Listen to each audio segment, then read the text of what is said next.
নমস্কার বন্ধুরা, মিষ্টু রান্নাঘরে তোমাদের স্বাগত জানিয়ে শুরু করছি আমার আজকের রেসিপি। আমার আজকের রেসিপি হলো খুব কম মশলায় মাসকলাই ডালের বড়ি দিয়ে নিরামিষ লাউয়ের ঘন্ট। এই জন্য আমি এখানে একটা লাউ নিয়েছি ধনে পাতা, মাসকলাই ডালের বড়ি আর কাঁচা লঙ্কা। এখন আমি লাউটা কেটে নেব। লাউটা আমি অর্ধেকটা কেটে নেব। আমার লাউ কাটা হয়ে গেছে। এখন আমি রান্না বসিয়ে কড়ার মধ্যে সর্ষের তেল দিয়ে দিলাম। তেলটা গরম হয়ে গেছে। এখন আমি দিয়ে দেব সামান্য হলুদ আর লবণ দিয়ে মাছের ডালের বড়িগুলি আমি ভেজে নেব। বড়িগুলি আমার ভাজা হয়ে গেছে। এখন আমি বড়িগুলিকে বাটিতে তুলে নেব। এই তেলে আমি আরও কিছু পরিমাণ তেল দিয়ে দেব ফোড়নের জন্য। ফোড়নে আমি দিয়ে দেব দুটো শুকনো লঙ্কা।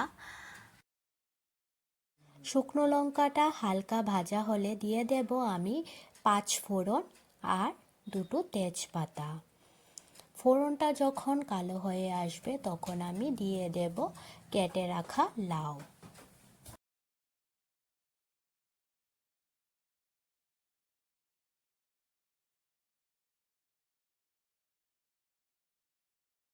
ফোড়নটা কালো হয়ে গেছে। এখন আমি লাউ দিয়ে দিচ্ছি। লাউটা দেওয়ার পর হালকা নেড়ে চেড়ে তারপর আমি দিয়ে দেব পরিমাণ মতন লবণ। আমি এখন লবণটা দিয়ে তারপর হালকা নাড়াচাড়া করে 5-10 মিনিটের জন্য ঢাকা দিয়ে দেব। আমি হলুদটা এখন দেব না, কারণ লাউ তরকারিতে প্রথমে হলুদ দিলে লাউটা সেদ্ধ হতে অনেক টাইম নেয়। 5-10 মিনিট পর আমি ঢাকাটা উঠিয়ে দেখি যে লাউটা আমার প্রায় অর্ধেকের মতন সেদ্ধ হয়ে গেছে।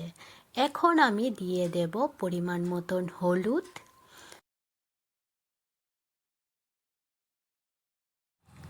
দিয়ে দেব জিরে আর ধনে গুঁড়ো আমি একসঙ্গে মিশিয়ে দিয়ে দিচ্ছি।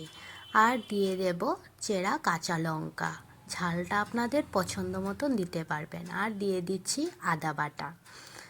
আর আমি কোনো মশলা দেব না। এখন আমি আবার লাউটাকে হালকা নাড়াচাড়া দিয়ে আবার 5-10 মিনিটের জন্য ঢেকে দেব, যাতে লাউটা পুরোপুরি সিদ্ধ হয়ে যায়। লাউয়ের রেসিপি তো অনেকেই অনেকভাবে রান্না করেছো, একবার এইভাবে রান্না করে দেখো, খুব ভালো লাগবে।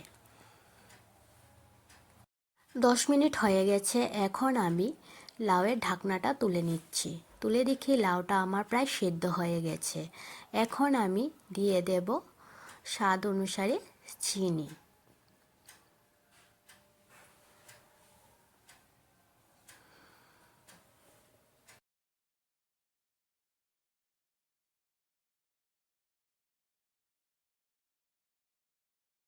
এখন দিয়ে দেব আমি আগে থেকে ভেজে রাখা মাছের ডালের বড়িগুলি। মাছের ডালের বড়িগুলি দিয়ে আরও কিছুক্ষণ নাড়াচাড়া করে নেব। যখন লাউয়ের জলটা শুকিয়ে যাবে তখন আমি ধনেপাতা দিয়ে নামিয়ে নেব।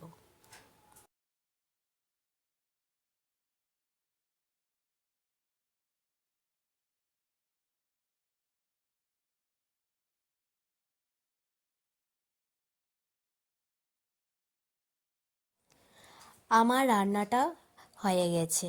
এখন আমি দিয়ে দেব ধনেপাতা কুচি। ধনেপাতা কুচি দেওয়ার পর আরও কিছুক্ষণ নাড়াচাড়া করে তারপর নামিয়ে নেব।